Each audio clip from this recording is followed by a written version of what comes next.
few Brits these days can afford to buy their way into the exclusive private gardens in London's most expensive streets. The residents now are a cosmopolitan mix of Russians, Arabs and Asians.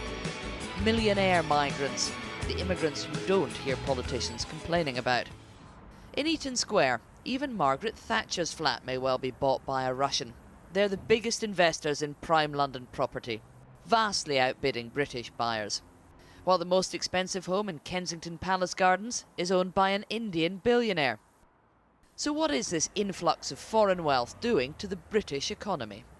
And the sweeter the aftertaste, then the better the wine. And at £500 a bottle, this Chateau Yquem dessert wine is pretty sweet. Sexy. Sexy.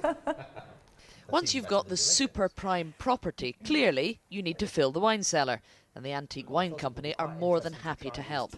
We really need a cellar of about 20,000 bottles in total. And as the population of millionaire migrants has grown, so has an industry dedicated to servicing their every whim.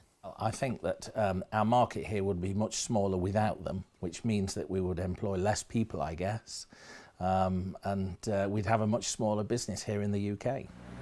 So what if you want to live and work in Britain, but you don't come from another EU country, you don't have the precise skills required for a visa, maybe you don't even speak English? Don't worry, it's not a problem, as long as you've got a spare £1 million. In that case, the doors are open. Investing £1 million in the UK economy allows you to move here immediately and gets you permanent residency rights in just under 3.5 years. Invest £10 million and you can jump the queue even faster, just 2 years until you have the right to remain. To get her visa, Mira Anafina from Kazakhstan invested some of her $1 million in her Bond Street jewellery shop. Like many wealthy economic migrants, she sees Britain as a safe place to keep your money. It's easy and tax efficient to invest in property here, and so there are plenty of other wealthy foreigners ready to buy her diamonds. In London, it's I think legislation, they are so friendly to all of those, and plus, like, especially when you have money, you can buy easily property here. You know, just you have so many experience, you have so many nice big stories. Let's say I settled for London now, and doesn't make sense to move to any direction now. So as soon as I have my business here, as soon as I have my friends here and my apartments, why not? Every shop in Bond Street now has a Russian speaker on the staff. These super elite businesses do profit from all this foreign wealth. The rest of the British economy, not so much. And what about the things money can't buy? Well, if you're rich enough, you can pay for those too. All the services of their lifestyle. For a fee, a concierge like Yana can introduce you to all the right people and help you get your kids into the very best schools. Actually, people asking for the best of the best. They would like to live in best locations.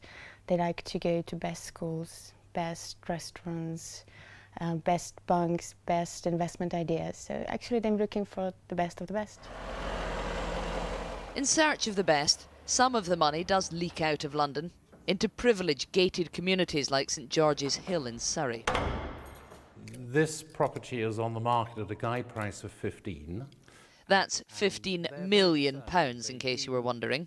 This is leisure, complete leisure, balanced by spa, pool, and a steam and a sauna room over through there. And this, once again, is very much standard. When all this wealth is kept behind electric gates, is it really contributing to the wider British economy? So if you were entertaining and you had champagne and canopies being delivered, you would serve from a servery kitchen such as that. Sure, someone will be paid to serve the champagne, someone else to cook and clean, but the money does largely stay here among the already uber rich. London attracts most of the overseas money. £5 billion a year pours into the capital's property market. Russians are by far the biggest spenders, but buyers are also flooding in from Greece, Spain, Italy and France, getting their money out of the Eurozone. For them, London's a good investment, a safe haven in turbulent times, but it also pumps up the prices for everyone else. I think there's a danger of perhaps creating a mini housing bubble in London, and it's something we certainly don't want to see. As these prime properties become scarcer and scarcer, of course, demand starts spilling down to the next tier below, so therefore starts pumping up prices excessively. Prime property prices in central London have risen 50% in the last 4 years. They're now at an all-time high. In fact, houses in London's 10 most expensive boroughs are now worth as much as all the homes in Scotland, Wales and Northern Ireland combined. That's good news if you own one of these fancy pads. Probably not if you don't, and never will.